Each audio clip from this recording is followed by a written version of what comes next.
Hello, everyone in podcast land. I'm David. I'm Jono. And this is the podcast where nothing is prepared and everything flows from the bottom of my spell sheet. And now my butt. Every week it's a butt or a poop joke, Jono. I'm expecting better of you next time. Okay. But this is the podcast where we incant spells. We produce the Wiccans. We roll natural 20s. We roll natural 20s. And buddy. Occasional critical ones. I often roll critical ones.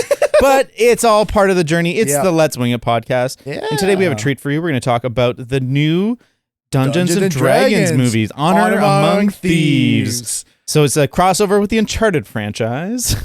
Uncharted? There's a Honor Among Thieves was an Uncharted subtitle as well. Yeah. It's just an expression. It's an expression. I'll be honest, because I was like thinking Dungeons and Dragons. I'm like, Uncharted?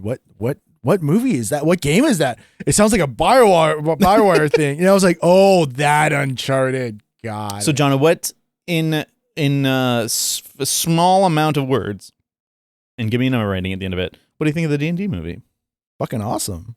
Hell yeah. Yeah. It was like, it's honestly like pretty much like, I can't compare movies to movies. Like, I really like John Wick 4. Mm-hmm. I gave that, I think, 8.5. But this movie's like completely different. Mm-hmm. I'd give this just by itself like 9 out of 10.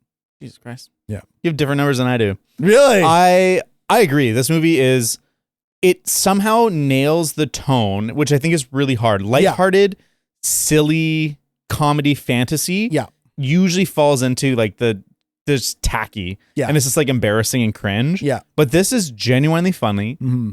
Funny. Genuinely funny. It's creative. Has a great it's very creative. Yeah. It does a good use of the property. There's lots of these clever moments of D&D-ness, but it has a strong emotional core that I actually was invested in, and that's a surprise. I gave this movie an 8 out of 10 walking out of the theater. Fair. Yeah. I think I could be talked down to like a 7.9, a 7.8, but that's very high. Yeah, I know, because you have a higher scale than I do. I'm pretty loose on my scales. Yeah, you're just like, I feel it. I'm feeling this. Mine's this scientific. Great. I have a scientific measure. Yeah, I have no science to it. Full context, I'm not very versed in the D&D world, like lore. I just didn't. It's not the fact that I didn't want to play. I just didn't have that many friends to play it. We were all video gamers, but we weren't pen and paper gamers. I do want to play Dungeons and Dragons. Like that's what I'm trying to look forward to, because I'm like, I'm in New Jersey, New York. You'll be able to find I'm gonna find a group to play Dungeons and Dragons. But it's like I know the whole kind of game about it and the creative ways. Because here's the thing: like I've watched I think there was like 3 other Dungeons and Dragons movies that were just hot garbage. Yeah, I totally forgot they existed. Yeah, they were like mid-budget, because they still had big actors, like Jeremy Irons is in them and stuff. Yeah. But they were trash. Yeah, because that's the problem with that. Those movies follow the lore to a T, which is a fault. Yeah. Where this movie kind of embraces what most fun D&D adventures, you watch like Critical Role. They like, those are streamers that will play the games, like Ashley Johnson. She's in there. She's Ellie. But they would like kind of go, okay, I want to do this, and I want to do this. And the dungeon master goes, okay, yeah, you can do it. Roll for it, and then see what happens. Yeah. And then this movie, I think, does that so well. Granted, it takes a while until they get there. They get to that part of creativity of dungeon master. Yeah, well, I agree. I think that's one of the great successes of this movie is that it feels like a D&D campaign in the sense that like it's very deep, rich fantasy lore. Yeah. But it's also just like fucking around in the best way. I mean, the casting is so spot on, and it's just such a charming cast that I buy into the silliness and the fun. Yeah. Because Chris Pine is great. Yeah. I'll be really frank and honest. I quite do not like Michelle Rodriguez as an actress, but in this, she's so good. Yeah, well, I think she's just kind of been, cast into a corner. Yeah. And she always sort of plays the same similar roles. And in the Fast and Furious movies. And here, she's playing like a self-serious, tough lady. Yeah. But they give her, dimension and these great jokes. Yeah. And her and Chris Pine have this surprisingly incredible chemistry. Oh my God. They're not people that I would have ever thought about pairing together. Yeah. But his, fast talking bullshit works so well with her, not quite stoic. That's not the right word, but her quiet ferocity. Yeah. I just enjoyed. Me, Cassie, and Zoe all watched it. Yeah. And we all agreed, like, it's not a perfect movie, but there was no moment that I wasn't enjoying myself. Yeah. There was like I had to go use the washroom real quickly. It was like the part where they did the whole grave digging. Oh yeah. And then she was gonna go see like her ex. Yeah. And which I totally like. I was like, okay, I kind of know what's gonna happen. I'm just gonna run. Yeah. Just watch her come back. I love how they have a lot of like great cameos. Yeah. They have like Dominic Cooper. Bradley. Dominic Bradley. I'm like, no, Bradley Cooper. Bradley Cooper. How the fuck did they get him? Yeah, I was reading into that because a lot of people wanted to be part of this movie because they love D&D. Yeah. But yeah, they had him last minute. So because he was just shot on a blue screen because, they had to miniaturize him and that. They had already shot the scenes with Michelle Rodriguez, and I think it's just availability worked up. And so it was that's a very funny cameo. And my theater, like, everyone started talking. Yeah. When I was like, oh my God, that's Bradley Cooper. Cooper. Wow, crazy. Whoa. And if you haven't seen this movie, you should go see it, but we're going to spoil everything. So, But Bradley Cooper, it appears he's like a little halfling. Yeah. And Michelle Rodriguez is his ex-partner, who's, she's a human-sized a barbarian. She's like, I guess Bradley Cooper's like a hobbit. Yeah. So I think in the D&D universe, they're called halflings. Halflings, right. Yeah. And so they were romantically involved. His current partner walks in and it's like kind of a similar. No, it's her, 100%. But she's like more supportive. Yeah. Going, hey babe, how you doing? Yeah. And it's so funny because they like, not only does the action feel like the fights, I'm like, that's what it feels like when you fight in D&D, but those character interactions where you're like, you go and talk to an ex-lover and then, the dungeon master's kind of like improving and like bullshitting, trying to get out of the scenario. Yeah. I just enjoyed it. I love how all the dialogues were very like, its setting is like fantasy world, but like the dialogue is very like, oh, this is like today language and like kind of like how you're supposed to resolve problems. Cause like Bradley Cooper, like that person just like, he's like explaining 100%, which he's right. It's like, oh, you spent so much time like missing your family because you left them for me, that I spent all my time trying to make this a home and welcoming for you, but you never came back and like experienced this life with me. So that's why we broke up. I'm like, oh, that's a very mature way of talking. And then she kind of like realizes going, yeah, I fucked up and leave. Yeah.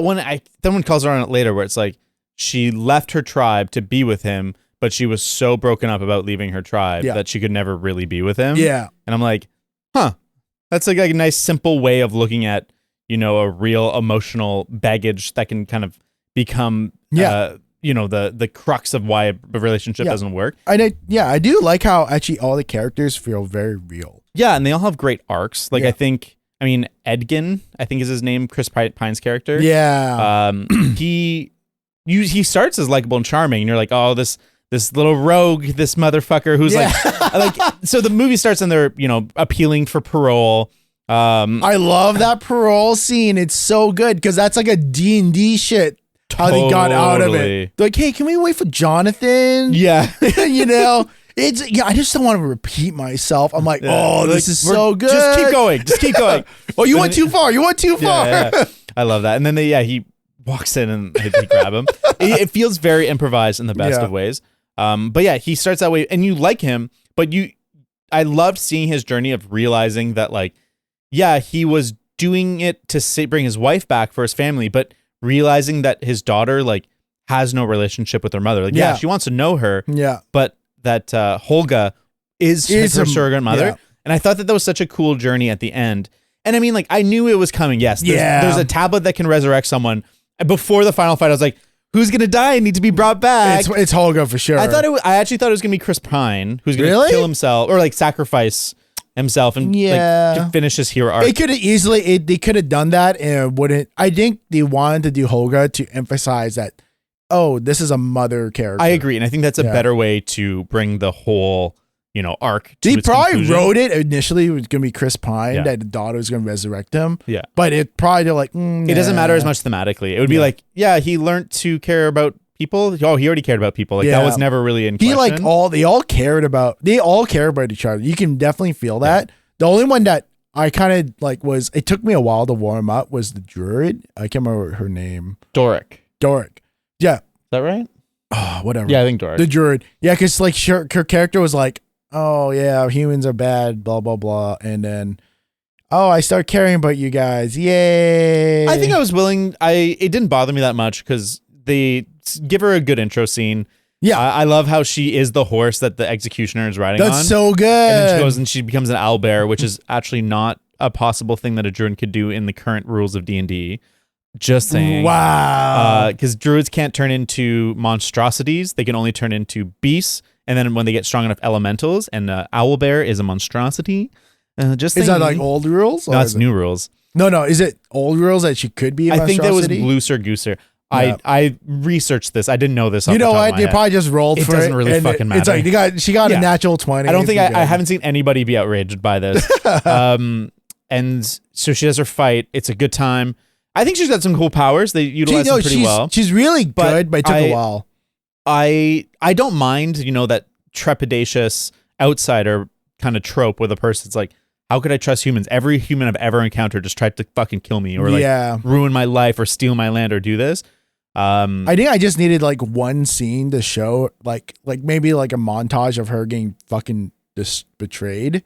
Just like a little thing just to kind of concrete that. Like, that sucked. I think the movie does it enough by showing you the land being ravaged. Like that one shot of her looking out into like the devastated forest. Yeah, for me, I just didn't feel... it's fine. Yeah. This is just like me like fucking trying to nitpick something. Well, it's the nice thing that this movie, it's like you kind of have to not look for things to not like, but you have to emphasize the things you don't like to, make it feel balanced. Because to me, the character that I started off hating was the paladin.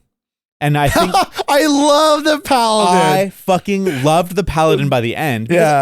Because I'm so used to in movies, the paladin, the religious zealot being like, the shitty, like secretly he's really shitty. Yeah. And he'll stick to his guns, but his guns are kind of shitty. Yeah. So I expected him at one point to turn against the group and be really evil. That's what I kind of thought of feeling too. But I think they did such a fantastic job keeping true to the fact that paladins are generally the most boring characters there are. Because, they're like, I am true good. I will always fight for the things that are important. I think it's lawfully good. I think that's what so he'd be lawfully good. Yeah. And, they demonstrate how stringent he follows the rules early on, and it comes against we know that the whole party is chaotic good to neutral good. And so his lawful goodness plays into question, but as they develop him and they give you his backstory, I was so on board with the explanation of why he is so good. He's so good. Why he's pure good. He saw pure evil as a child. He barely escaped. He was marked by it. And he has devoted his entire life to fighting this cause. And I was like, they did a good job, because normally that character sucks. Yeah. And I liked him by the end. Yeah, no, because it took me 2 minutes going, this guy's dope. Like, not the fact that I'm rooting for him, but the actor playing him did such a good job selling that role. Yeah. Because he's like the good guy, but he's kind of a dick. But he's not, because he's just very direct and he's straightforward. Yeah, he's not like a dick as in he's mean. It's just that you can't buddy with him. Yeah. He's literally going, oh, you doing bad things? I don't like you. He doesn't like irony because it cuts both ways. Yeah. And I think a metaphor analogies escape him. He's like, what are you talking about? I think one of the moments that really sold me on him was when he shows faith in Chris Pine's character. Yeah. And you're like, oh, he sees the best in people, genuinely. He's not like, I know you rogue types are always lying. He's like, no, I know there's good in you. And if I give you the chance to be the hero, you will be the hero. Yeah, here's the book.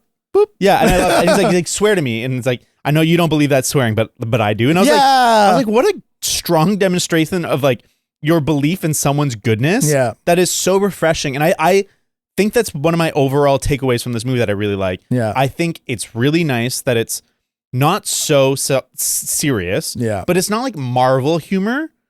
I didn't feel I know the trailers kind of suck, and I totally thought it was going to be a lot of cringe humor or whatever. Yeah, but it's not self-serious, but it's not Marvel-y, but it's an optimistic message, which is nice. Everything's so drab and so cynical these days. Even Marvel movies are cynical, but this was No, like if you believe in people, if you like give people a chance to do well, they'll do well. Yeah. No, I think 100% you're right. I think that like that was like a key turning point in the whole movie for me, because it's like, just like you said, it's like he believes that he's good, even though what he's doing now is bad, but you will be given an opportunity to redeem yourself, which I believe you will take. Yeah.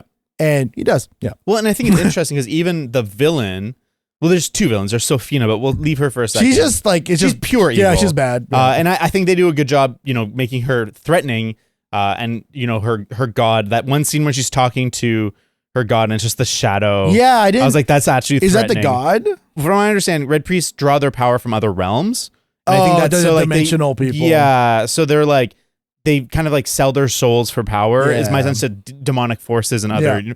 I might be wrong, but that's what I thought. Just for context, like I don't think you've played too much D&D as I have. I played a couple. I think I've only played half a campaign. Okay, I enjoyed myself. Fucking loved D&D. But I need to find a group. And I think the only other games I've played, which have been mentioned, which I was like, ooh, was Baldur's Gate. Yeah, and Neverwinter Nights. You're like, yeah, I've played those games. I don't remember. I caught myself both times. They name drop stuff. I was like, cool. Sweet. Sick. Sweet. Oh, you're Neverwinter. Is this what it looks like after? Yeah. Sick. Yeah. There was a couple other things. I mean, like, there's a lot of little tidbits. Like Simon's grandpa or like great grandpa. Yeah. That's a real character. So this is set in the Forgotten Realms, which is like a specific universe of D&D. Yeah.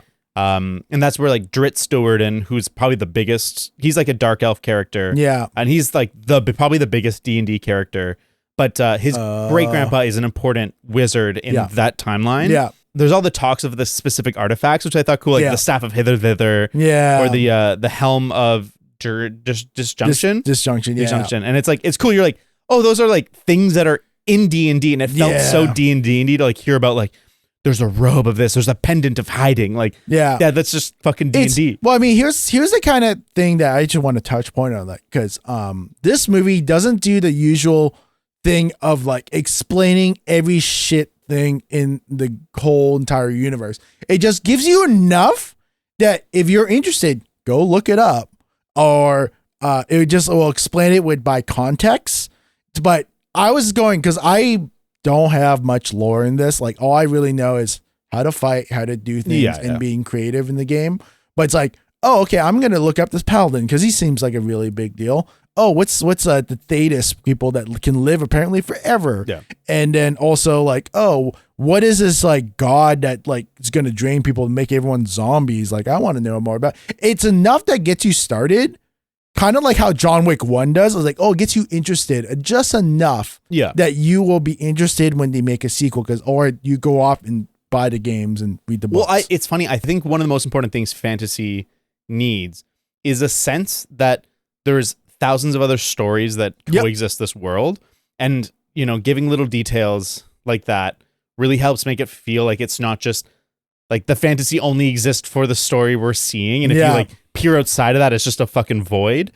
And D&D obviously has fucking millions of stories, like probably more billions. Probably billions, like more than literally any other franchise ever. There is more D&D stories, because like the thing is that there is a canonical timeline with D&D. There's multiple multiple campaigns. But the thing is that there's like, oh, you and I can just like play a campaign right now, and that's like a little mini story in that universe that's just like going, oh, we're gonna go to Neverwinter, we're gonna go to Baldur's Gate. But the thing is that will never get printed, but technically that is a story, and these games get played every day, and I think people still make Neverwinter Nights, like PC game campaigns from that. Because that was like a big thing, was making that was a huge thing. I remember playing it. I'm like, oh, this is kind of boring, but then we made another campaign. That's I just didn't understand the context at the time, but it's just like the story and the world was so fascinating.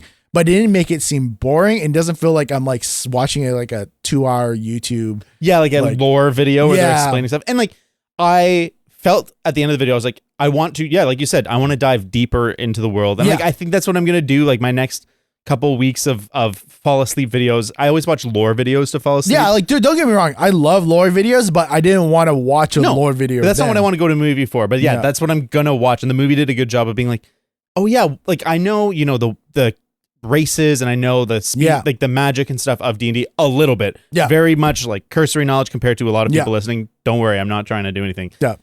But I was totally piqued and I want to know like the stories that exist. Yeah. I've read the Dritz. I've read some of the Dritz books. Apparently there's 34. But it's like I kind of forget that there's a whole like timeline. Yeah. There's a whole, and like a whole specific things. And even, it's not Vecna, but although Vecna is a real D&D character. Yeah. Vecna, like, cause that's actually one person I was actually very surprised they didn't put in is Joe Manganiello. Yeah, because he's a big D&D guy. He's involved at some point in the production. Yeah, is he? Maybe he was like I think early, because this movie went through development hell. Like, because they, like we talked about, there was the previous one, so that last one came out in 2012, and they started working on this in 2013, right after. But then it got handed off to another studio. Oh my god! Because of a lawsuit, and then it got handed off to Paramount after that, and then Paramount's kind of like the one that made it, and it seems like the movie that we saw sort of started coming to be in about 2017, 2018. Yeah. And it got pushed back because of COVID. Yeah. Because, this film was filmed during COVID. And you can here's actually, I'm going to nitpick this movie. Is that this movie felt very silo. And you can definitely tell, like, obviously it's a green screen, but those, like, let's say, I don't know, this is budget differences for sure. But you watch like Lord of the Rings, though realms and settings felt very natural. This one felt like, they're in a green screen room like 95% of the time. I didn't find it too bad, too distracting, the green screen. I definitely get the sense that like it doesn't feel as lived in the same way that like Lord of the Rings does, where it's like all these huge practical sets with hundreds of people all at once. Well, I think it's like because like it just like it's because they couldn't, because they were shooting during COVID. Yeah, I was gonna say you rarely see the four main people with other people. Yeah, because you like that's maybe the thing that's gonna exist for a while, is that movies that were in production between 2019 to 2020 or even now. You can definitely tell, like, oh, that's a COVID movie. That's a COVID movie. It's because it's so like small scale. Yeah. It's like, it's not that it's small scale. It's just that there's not many people at one time. Not like, because even like Top Gun, like you kind of like, oh, like that's definitely COVID. Because it's like, oh, small group of people in the classroom and just flying fighter planes. Like that's easy enough. Which isn't necessarily inherently a bad thing. And I think there's a ton of places they can take the sequel. There's already a TV show in the works. There's going to be and like, sure. Yeah. Right now, there's so many stories. Like D&D is like it's a new renaissance now because I think COVID, because you can play D&D online as long as you have a good connection. Well, I think there's like so many factors. I think COVID's one. I think the rise of the Dungeons and Dragons YouTube series is a big one. Critical Roles, all those. I think the big one that helped out was the Amazon Studios Vox Machina. Yeah. That for season 1 and 2, season 2 is okay, but season 1's like awesome. Yeah. Yeah. Oh, season 2. Yeah. Season 2 is good. And then I also think Stranger Things helped. Stranger Things I think was kind of one of the catalyst. Totally. And it was like, it was enough to be like, I'm interested. Yeah. And D&D. Yeah. And then I think it started building out of that. I still can't believe how D&D was so villainized in the 80s. Like, well, I remember in the 90s, I had a friend that introduced me to D&D and we played it at recess in school. It wasn't real D&D, but it was like kids we had like a sheet and stuff. Anyways. But then I told my mom and she got upset. She's like, you shouldn't be doing that. Like there's people that are killing themselves when their characters die. Yeah, that's what I heard too. And it's like, not real. That that's like my mom was like saying that stuff. Like she was like more concerned, like, oh, just be careful. Yeah. But like this is me, like I can play D&D or I can play at the time Wolfenstein 3D is like literally shooting people in the face. Hey, they're Nazis though. I know, at least on Nazis you can shoot people Nazis. No, but I get it in the sense that role playing a fantasy game seems kind of scary when you don't understand. Yeah. But I think like, let's say let's say Zoe wanted to play D&D, you'd be like, okay.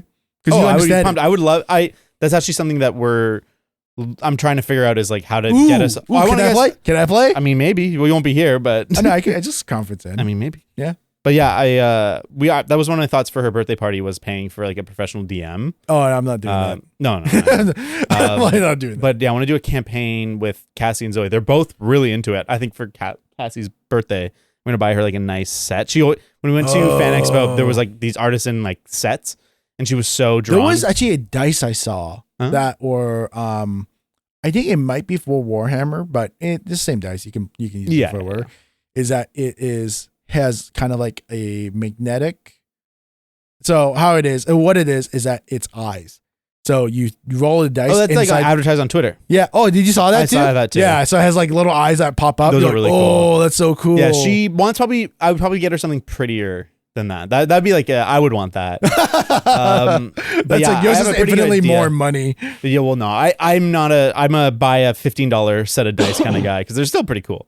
Yeah. Anyways, I'll just go talk to. No, maybe you go talk to Madison. She probably knows. That's fair. Yeah. Yeah. I feel like D&D. Yeah, is having a moment. I feel like this movie is going to do okay. I don't think it's going to do gangbusters. It did about $78 million this weekend. Better than Shazam. Well, yes. But the first Shazam I don't think did super well, and this one reviewed way worse. And also, it kind of came out that Zachary Levi was a weird alt-right winger. I also forgot. Is he? Yeah. He's like anti-vax and loves Ben Shapiro and shit. But the thing that I mentioned last week but never got back to about his TikTok that was really embarrassing was like him basically begging people like I know John Wick is out and like who doesn't love a good like shooty, but like who doesn't love like a family movie? Like, don't you love family movies? Like Shazam? Like, don't you love Shazam? Come on, go see Shazam, please. Oh please. My God. Go see Shazam. It's because like his paycheck, like, okay, I feel really bad for Zachary Levi. Yeah.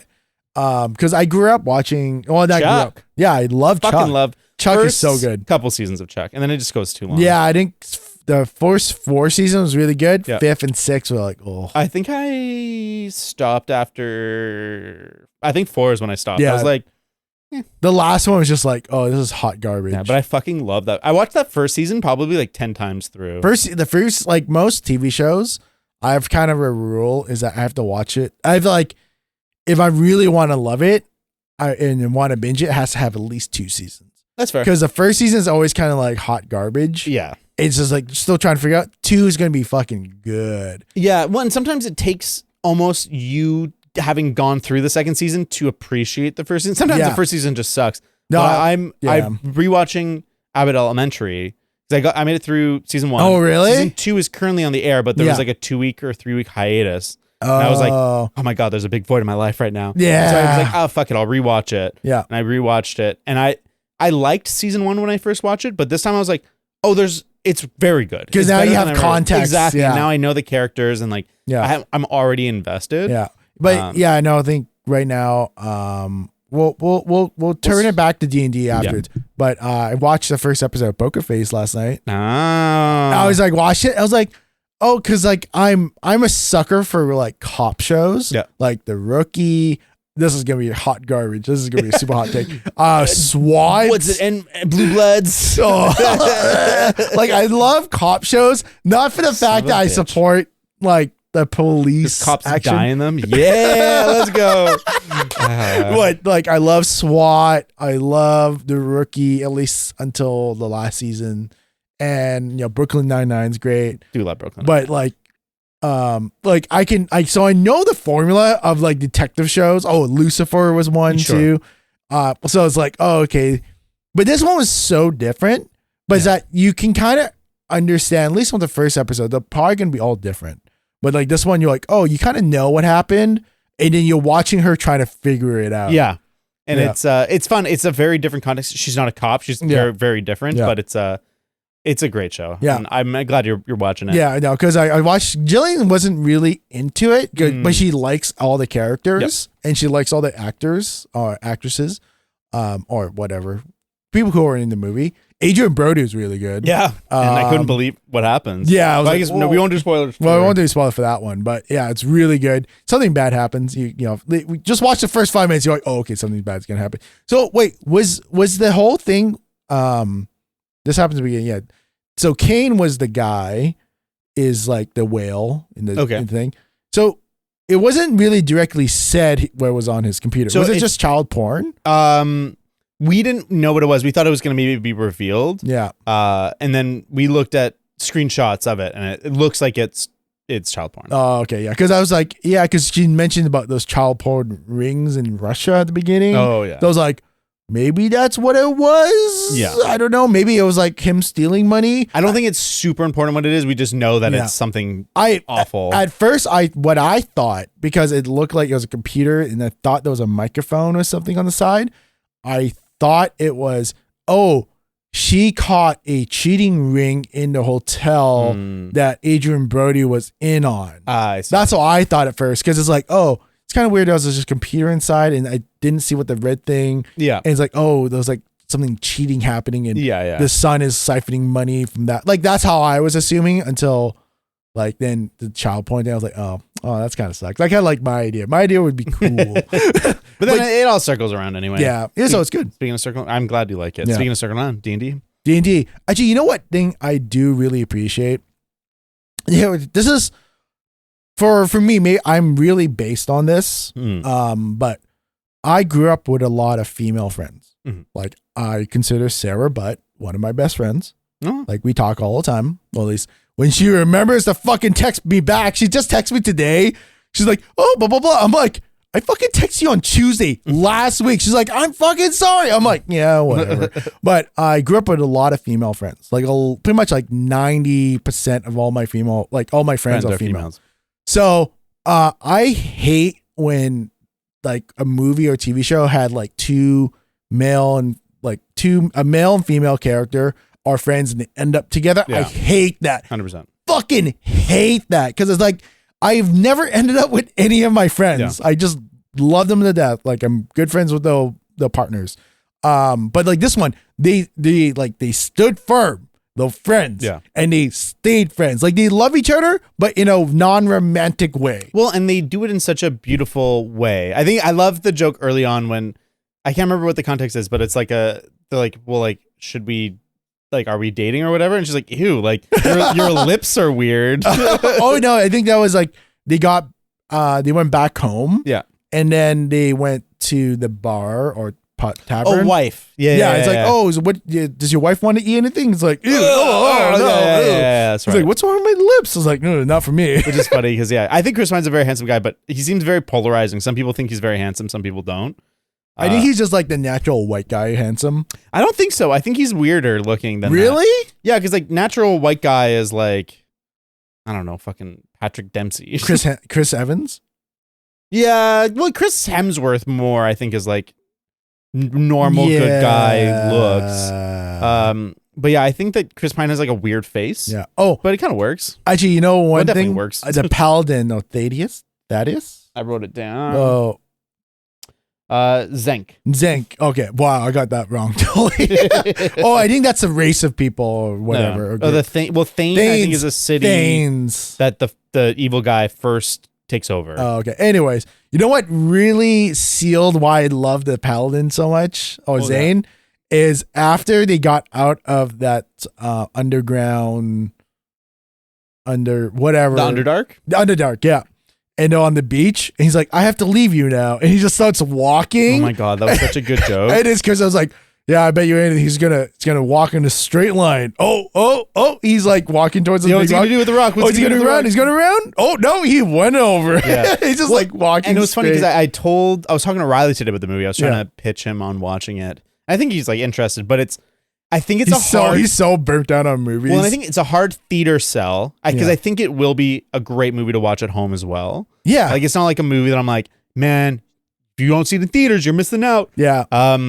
But I was telling about that joke, and I like that it's kind of two different. I think there's two things going on. One is, he's pure good. He moves in a straight line. Like he never deviates from what he's saying. Yeah. But also, he's a fucking NPC. Like he's not a player character. He's just like, all right, I have accomplished my purpose. Goodbye. It's like a GTA character that just walks straight in the ocean.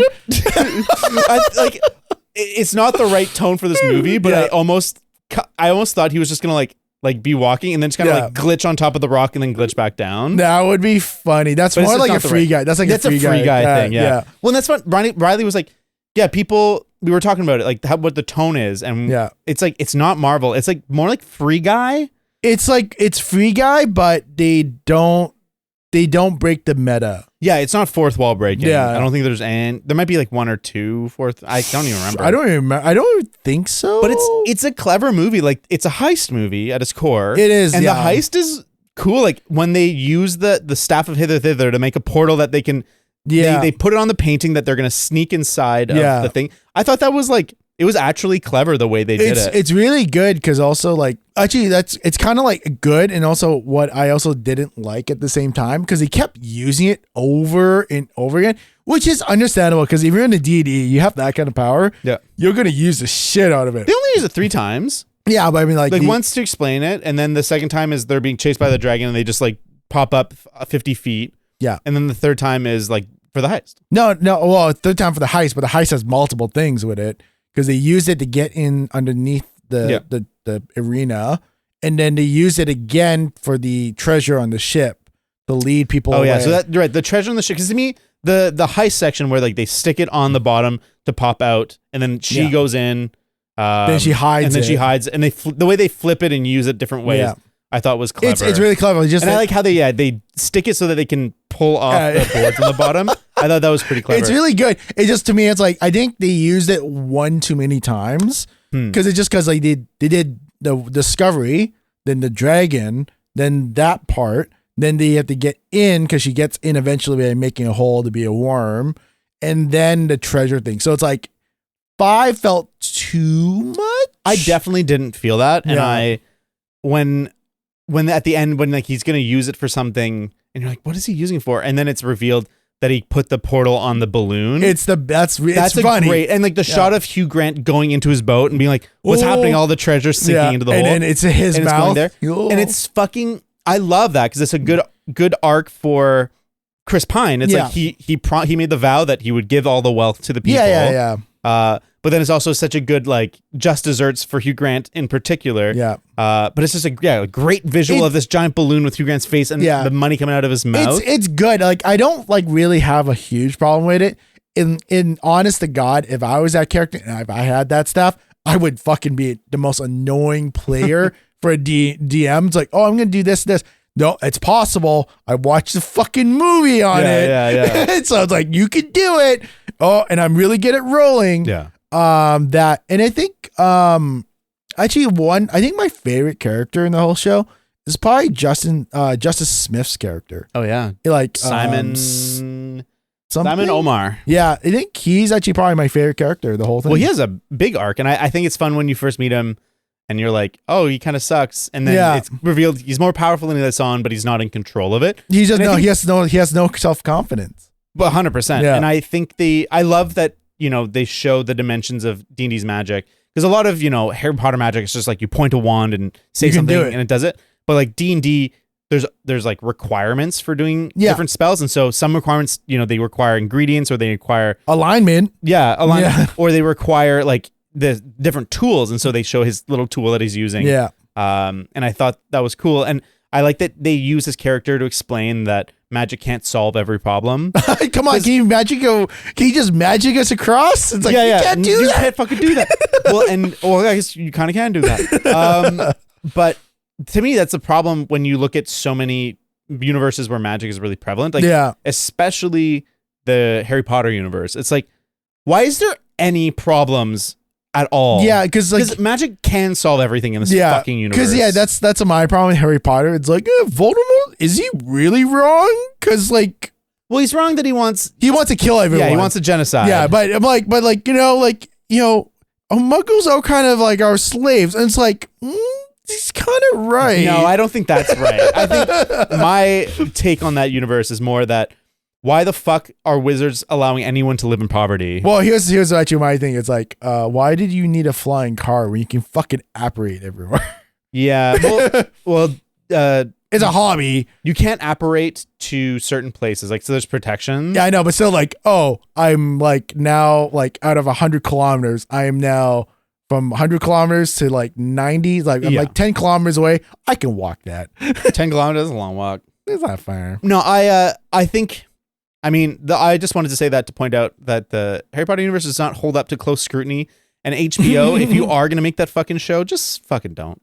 They're thinking about rebooting the movies. Why? And doing a TV show, one book per season. Anyways, let's talk about something much more exciting. D&D. Okay, well, let me be clear. I do like the Harry Potter series. I do not like J.K. Rowling, and I do not believe that there should be genocide and everything. But just like you're kind of like, what are Muggles good for? Muggles. What are they good for? Absolutely. I mean, yeah, because like all Muggle representation in the whole movie is Harry Potter's aunts and uncles and they suck. So in the book, there's a little bit more, but it's not great. It's not great. Yeah. Anyways, going to D&D. Simon is my favorite character. Who's the druid? Do you know who that was? Because I've never seen her before. That actor? Yeah, I can't remember her name. Yeah, but I don't know what she's in. I like that she's a tiefling. I like that there's a bunch of different races from the D&D universe in it. Like there's Dragonborn and whatever the bird people are called. She's a tiefling, but I thought it was a bit it makes a lot of sense. Tieflings are like full colored skin and they have like single colored eyes, like they're like almost like animal eyes. Really? And they're like kind of more bestial looking because they're like from a demonic line. That's or like an infernal line. Yeah. But I think that it was a fair choice to have her look more human because first off, they don't have to do a bunch of fucking makeup and special effects. Isn't she half human? No, he's half elf. Oh. Yeah, he's a half elf sorcerer. Yeah. But so I get why she has to be more human. It's a lot easier for production. It's a lot easier for that. But I heard a fan theory that made it all make sense where she's just using her powers to present as more human so that she fits in a little bit better. That's probably fair. And I was like, you know what? That's fine. Because she only used her like racial power once. Because she was about to fall and she caught herself using her tail to get Simon up from falling. And also that sequence was hilarious because you see Holga just like holding his leg.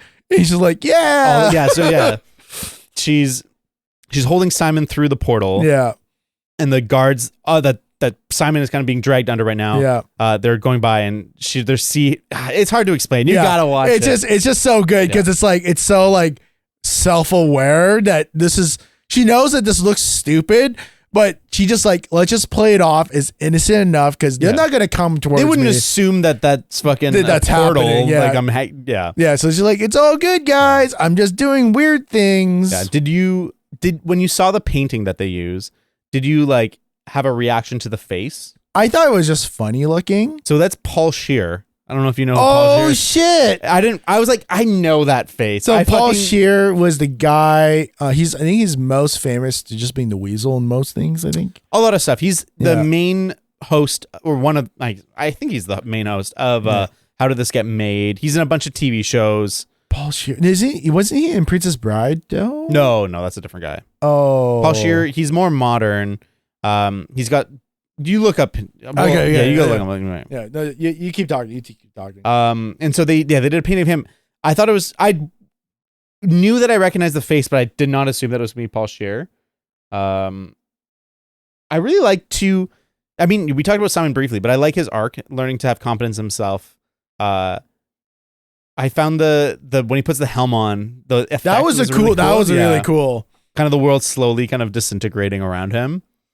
Oh, Paul Scheer. Yeah. I know. That was him. That was him, yeah. Yeah. That was cool. And I think I think what this movie, one of the reasons why it works is that they really believed in D&D. And I think any, adaptation, they have to believe in the source and not only see, a commercial viability. Yeah. And apparently one of the things they did before they first started filming is they brought everyone together. And they gave them character sheets to explain like what everyone's different abilities are, and they showed them. But then they actually played D&D together as those characters. They have to. And so I think that apparently like the director, who is also I don't know if you saw, he's one of the main characters Freaks and Geeks. from Freaks and Geeks. Yeah. And Jeffrey Goldstein.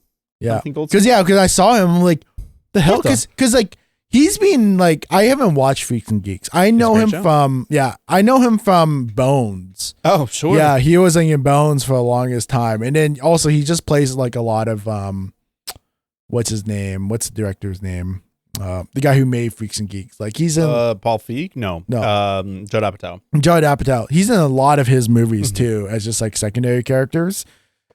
But like, I just go, wow, like this guy, like when you look at him, like when I saw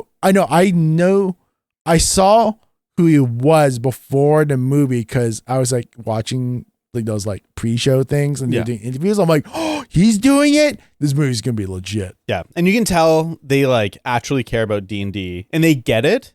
Because like I think if you didn't get it and you're just like researching the lore, you would just make such a serious movie, and that's what they've done in the past. They're always like really self-serious movies. Because I watched my dad I watched this movie with my dad, and he was like, "Oh, so is this like a series of movies?" I go, "Okay, you're not wrong." Yeah, kind of. Yeah, like it's the D&D movies. There are probably about 4 or 5 of them, or maybe like small movies too. Yeah.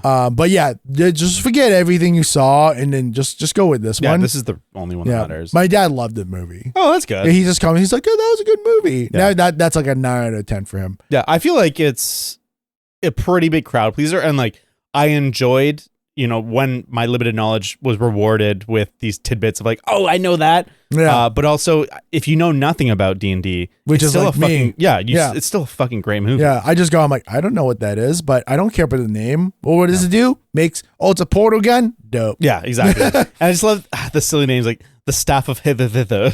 So the Hither Thither. What did you think of the action of the movie? I think at its most no, you tell me what you think first. I think the action was really well done. Like, because like, I mean, okay, to be fair, like it's all Hoga, like pretty much like 90% of all the fights were her. Or I found that like just everything felt really well done. Like that first fight scene in the Neverwinter City when she's unarmed and fucking sick fight. That was a sick fight. And it just worked out so well. The only fight that I didn't like it because after I found out the result of that fight was the Paladin fight. It looked really sick and the Paladin awesome. Versus like the undead people. The undead people, because it's like you're like, oh, this is sick. Oh, it would be better if they could stay dead. I'm like, well, what was the point of that? Yeah. I agree. The first Michelle Rodriguez fight is awesome because the action is really interesting. It's really clear what's going on, and you're far enough away that you can see everything. It's also telling the story. She just fucking fights her way through it, but she's smart and she's good at fighting. Yeah, and she distracts the guy with the axe or whatever, and just like it gets her fingers on the thing. Like everything works, and it's also telling you a little bit about Chris Pine. Yeah, like it keeps cutting away to him trying to cut. Like he sucks his restraints, but he's not able to do it. He's not a fighter. No, he's 100%. Like it's established that he sucks at fighting and he's not good at it. No, and the only thing he's good is at planning, which sounds like such bullshit. Yeah, but then later in the movie, he actually has to plan on the fly. Yeah. So I think there's like 4 or 5 big action sequences. So we'll kind of work through it. So the first one, unarmed Hoga fight, awesome. Yeah. Second one, Paladin fight against the undead, kind of mid. Even like when the fight's happening, that one's way closer and it's harder to see the action. Yeah. And it feels like they're kind of just like covering up. And it was fine. It flowed okay. Like it was just an okay fight, but I never felt that the Paladin was ever really in danger except for at one point. Yeah. But I thought that was going to be more meaningful. Yeah. Because he's like, oh, he got burned, but it's fine. And he got everything back. It looked really good. But here's the thing with fight scenes. If there was no point, then why did we do this? I think it's like, I don't think it's an immediate write-off just because, they're undead and they come back. Yeah. But I think it's just like kind of a poorly choreographed. It just happened. Yeah. But then what I think is the whole thing is quickly redeemed because, they run away and they're like, oh gosh. And they get into a dragon's den. Yeah. And the reveal of that dragon was weird. You're like that's a weird looking dragon. And then it's just like this giant roly-poly dragon. I mean, like, I think the whole guy just says, like, that's one pudgy dragon, which is true because you're like, oh, this dragon definitely has health problems. And like, I mean, I don't know about dragon health, but no, it does because it couldn't breathe fire. That's a good point. That's a good point. Yeah, and I like how they set that up where it's like you can see it sparking, you can see the gas, but it's like not working. Yeah, because it's unhealthy. Well, that's just like a fun chase, and it's like. It's a good the dynamics keep going, it's like it chomps a bunch of people. And then, at some point it's rolling and then there's the bridges that it's fighting on. And then at the end of it, they get cornered into this little tunnel. And they're like, we're fucked. There's literally nowhere to go. And Chris Pine has to come up with a plan on the spot, and he does, and he saves them. And like, he doesn't have the abilities, he doesn't have the fighting skill, but I thought that was a great demonstration of how the planner can actually be useful. Yeah, it's like, oh, so you make plans that fail? It's like, no, it's just, if it does fail, then I can plan. Because like, I think that one point was like, we got to go to plan B. Well, plan C. It's like, isn't plan C just plan A? Plan A? Plan A has a stink on so it. It's like, no, that could be plan D. It's like, isn't plan D just B? It's like, no, just when it happens. Anyways, just keep going. So there was that fight scene. I think the other fight scene that you want to mention was the when they are getting into Neverwinter. And then I think it was just like a big chase scene in in the arena? Yeah, no, not arena, the blacksmith. Because that one was okay. That was just like a standard fight. That one didn't do much for me. Yeah.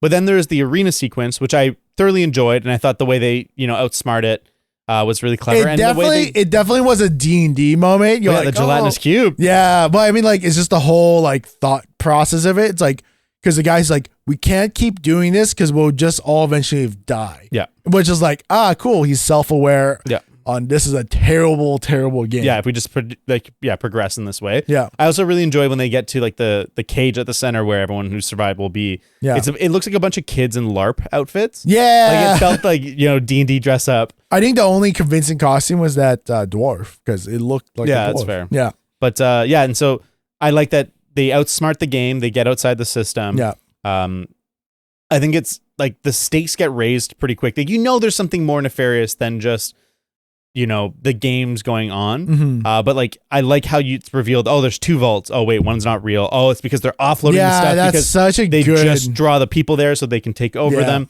This is like a really good escalation in the third act of how everything comes together. It's a perfect South Park storytelling because like, and then this happens, then this happens. But the vault wasn't real. It's been a heist. It's a heist within a heist. Yeah, exactly. And that's so important in a heist movie to have. Yeah. It all makes sense, but have twists and turns and unexpected stuff. I think for me, what happens is that once they kind of all escape and it looks like it's quote unquote the end. Obviously, it's not the end. I think they had enough action in it that I felt satiated. I'm like, because even then with the like sailing belt, I'm like, I kind of wish there was a little bit more. Yeah. Oh, there's the god. You're like, yay! Yeah. I felt the same way. I was like, that was pretty satisfying. Yeah. I'm pretty happy. And then it's like, actually, no, we have to go and be heroes. And I was like, fuck let's go. Because like the last fight, I think that was like my favorite fight. Oh, it was a bomb fight. It was sick. And like, that was the most D&D fight to me where it's like everyone's combining their skills. Yeah. And it's like, Sophina is so much more powerful than any one of them on their own. Yeah. But then when they work together, like, power friendship is a trope in movies, but like it really felt natural. Well, there was that one part because it's like Simon, I think, did the most fighting, at least visually. Most direct fighting. Yeah. So, but then he got kind of like hit off, and then he like the sequence was like, I think he gets like launched in the air, he catches himself, he lands on the ground, and he goes, and he picks himself up. You're like, yeah, Simon, get it. So he starts running, and you see everyone like Avengers Assemble moment, and then they just do that one fight scene. Yeah, whether she's fighting, she's like just trying to like make it work, but she can't defend against all of them. Yeah, and I love. I mean, Chris Pine gets like the face smash with the loot. Yeah. But then in the end, it was all just a distraction so that Chris Pine's kid could get the magical button. And which is great. It's just a great, neat way to bring it all back together because they set up the magical binding bracelet in the arena. They set up that they can be taken off, and we're like, oh, that's the end of it. They took them off. That's the end of it. But he is like, he remembers. He remembers it. Because that's the thing with Chris Pine. He's like, no, we got to save this. Because like, that just shows that each person has a very direct correlation. They'll just not. No one feels like it's a waste of time. Like the jury felt very useful. Olga, definitely very useful. Like everyone felt very useful. Yeah, it's not like let's be honest, like when you watch Avengers, like the Infinity War, it's like, was Hawkeye really that useful? Yeah. Like, yeah, there's definitely like the god level ones. Yeah. And then there's like the superhero level ones, and then there's like the human ones. It's like Hawkeye and Scarlett Johansson. I'm like, were they really useful? Yeah, but could you just have a robot doing what they're doing? Could you just have like, would it be better to have, this balanced team of 7 or just 7 Thors? Yeah, it's like, Thor, he didn't really do much in the first Avengers, but like when you think about it, he did a lot because he bottlenecked that portal, so he killed a lot of things. Anyways, yeah. But like this one felt just so balanced because even Chris Pine, you see him like like I said many times, he's not a fighter. You watch him try to fight, you're like, oh yeah, he's definitely not a fighter. I was going to shout out probably my 2 favorite moments in the whole movie. Maybe not my 2, but 2 shout out moments that we haven't talked about. And one was when, the guards are defending the castle and he like walks up and he's playing the lute or whatever and he sings a song and I was like, wow, what a great song. But then he starts like glitching out because the spell of that cast, like the hologram was starting to fail. And it was just like it was shocking at first when you're like, what the fuck? Oh, I see what's going on. But for a good like few seconds, I was like, what the hell is fucking happening? Because you thought it was actually him being the distraction. Yeah. And then you're like, what? It's like, no, something feels wrong. Yeah. And then the other moment that I want to shout out because it was fucking so scary. Yeah. Is when the druid character is spying on the vault for the first time. She's yeah. And Sofina just like starts like there's someone here and like points up and screams. I think it was like there was a wild or something. Yeah, there's a spirit here or something. Yeah. I can't remember what it is. And she just starts screaming. I was like, ah! God. I think to me that was one of the most beautiful ways of using CG sequences. Oh yeah, because definitely there was CG sequence, but my favorite one was her turning to a mouse going to the suit of armor, her turning into back a human to fill out the armor and walking through until someone notices her and then her turning back into a mouse. Like that was like A, B, C, like it felt so flawless. It's just so good. Yeah, it was a really clever sequence and I feel like it's not quite as iconic as like, the Quicksilver moment in X-Men Days of Future Past when he like freezes times, it's like, well, I mean, he's unstoppable. You're like, oh, I wonder what he's going to do. But I could see them in the sequel developing that idea and kind of making it really cool, the stuff she can do when she turns into a I have a monster. feeling, if I was going to do a sequel, I think Zane has to be in trouble and then they bail him out. I think that'd be a fun sequel because I don't want him to be in the party. I want him to be like someone of them like helping out. No, he's someone that doesn't fit in the party. He has to be, a side character, and I'd be okay. He has to be the quest giver. He is literally an NPC. Yeah. And I think that's best for that. And like I said, they did an amazing job making me like him by the end of it. But I don't want a whole movie of him. I do like how they built him up because I knew exactly what character is he. Oh, he's the hero that everyone loves. But I do see how you could kind of see he's like, oh, he's the bad guy. Oh, 100%. Because that's been the trope for the last 20 years. Is like, everyone loves him. He must be evil. He must be a dick. Yeah, it's like whatever the guy from Megamind, like the hero from Megamind. Oh, Brad Pitt's character. There's like a ton of examples of like... He just got lazy. Yeah. Or like Homelander, I think is like the best example. Oh, Like the most powerful good guy is actually secretly like has let the power go to his head. And now he's Trump. Yeah. But anyways, I saw a great thing on Twitter of like someone was like talking about how Disney Marvel shows have failed recently or whatever, and it was like, oh yeah, or it's how The Boys did so much better in ratings than any of the Disney shows. And I'm like, well, yeah, it's because it's not political and it's not woke. And I was like, oh, are you fucking stupid? Like, are you fucking stupid? It's like, okay, The Boys is like the most woke. Yeah, like it's all about how they literally have women doing a street fight on a Nazi. Yeah. They're beating down a literal superpowered Nazi. Yeah, exactly. They kick the shit out of a Nazi. Yeah. There's literally like Trump. Yeah. And he's the ultimate big bad guy. And like, you see people get radicalized in the exact same way it's happening in real life. Like it is the most political, the most like woke show on fucking TV. Yeah, it's violent, it's fucking gruesome, it's cynical. It's just a very I'm not even gonna call it woke. It's just like it's just the most blatant going, oh, good guys are actually bad guys. Well, yeah, and there's like no pure good guy because like they even like the AOC character, she's pretty dark shades of gray. Yeah. Especially in the 3rd season, you're like, oh, she's not who I thought she was. Yeah, she's actually the worst, like one of the worst.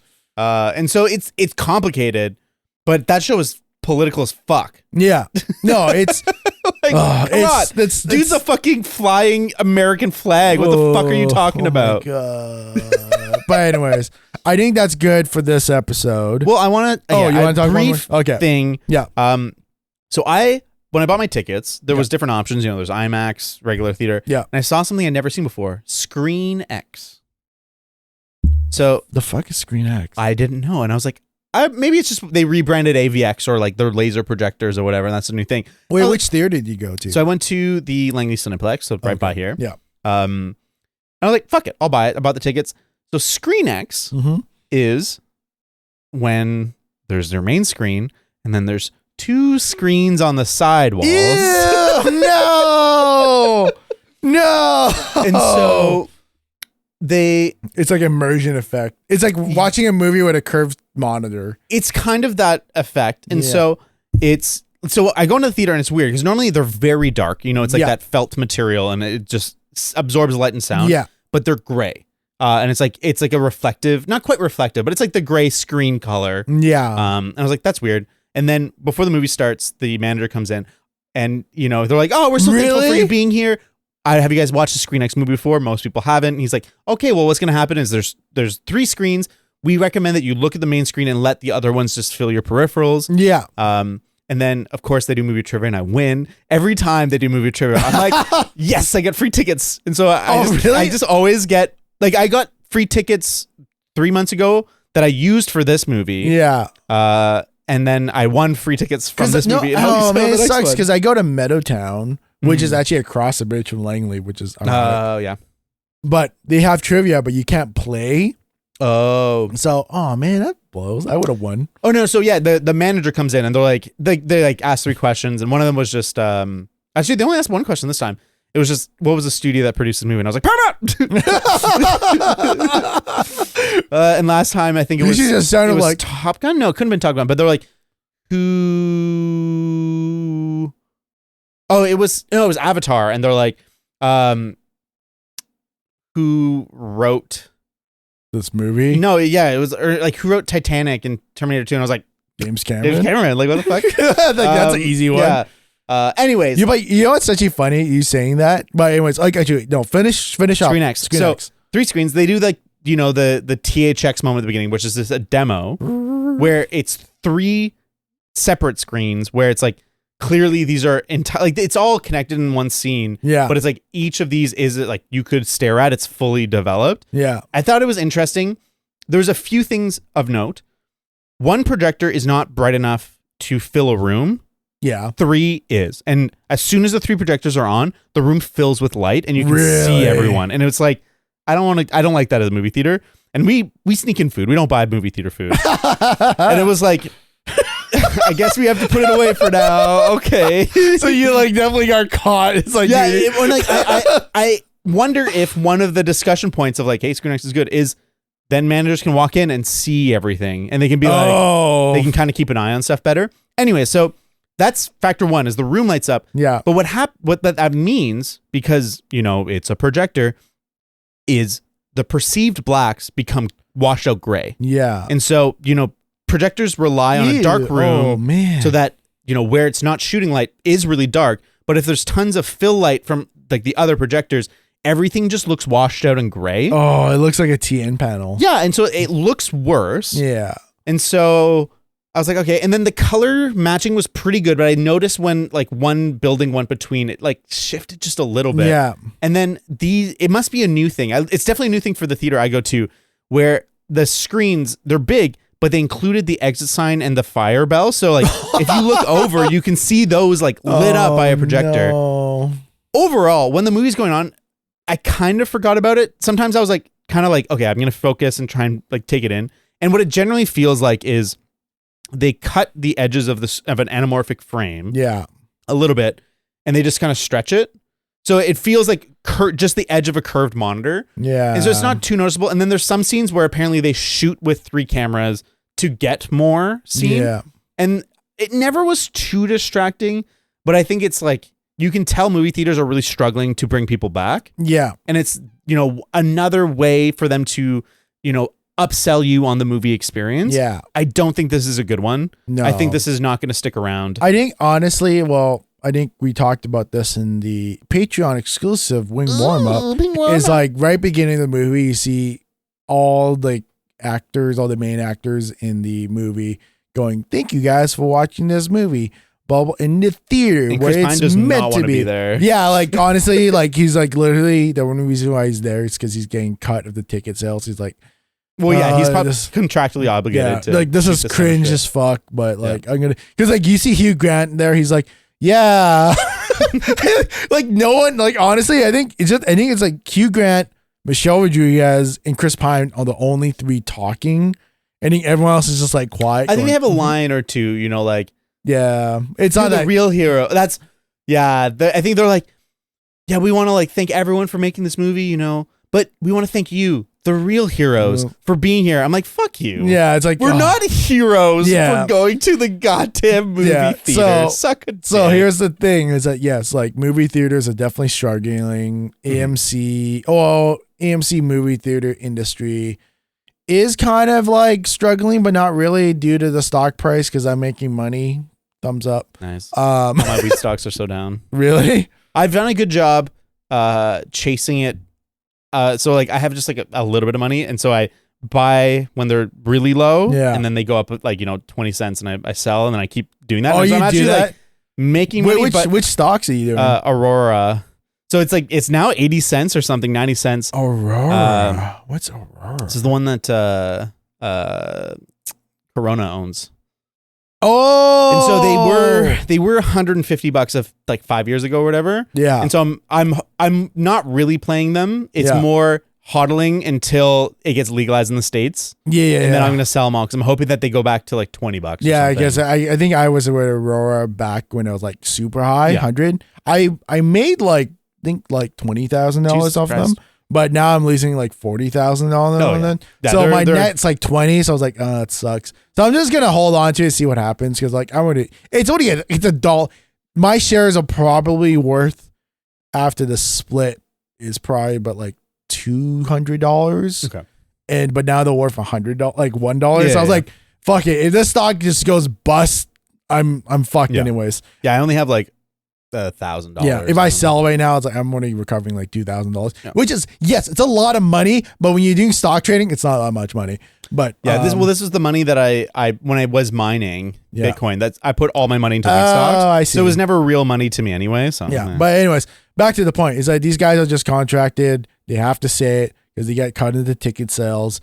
And I don't think as many people as you think are getting cuts at the moment. No. I think Chris Pine, Michelle Rodriguez, probably those two, and Hugh Grant, maybe a little. So as far as I understand, most movie studios don't want that. No, they don't want that. But they definitely needed Chris Pine to sell the movie as like a presence. Mm-hmm.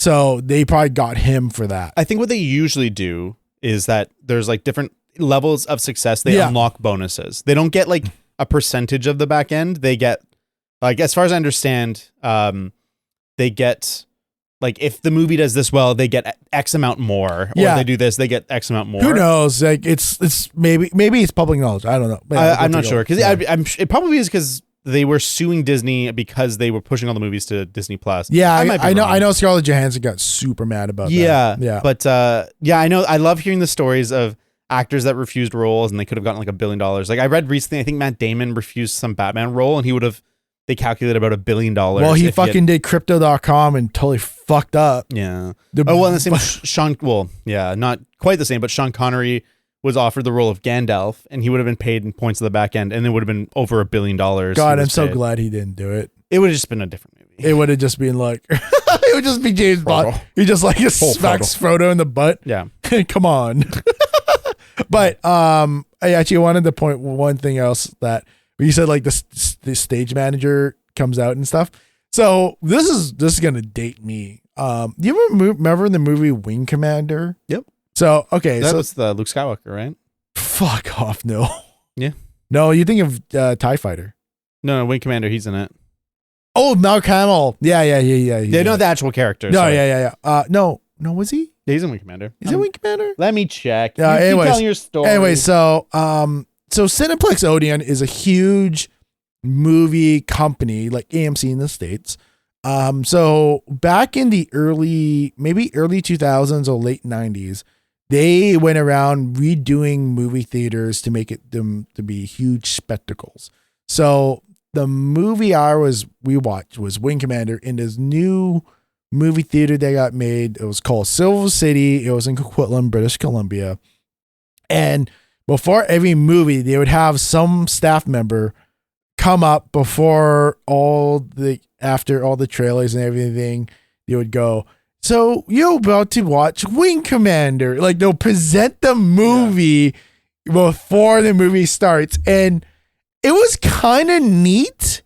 But then, after 2 months of them doing this, I was like, just shut the fuck up. It's so disingenuous. Yeah, it's like, because you see the person, like, I was there day one to watch Wing Commander.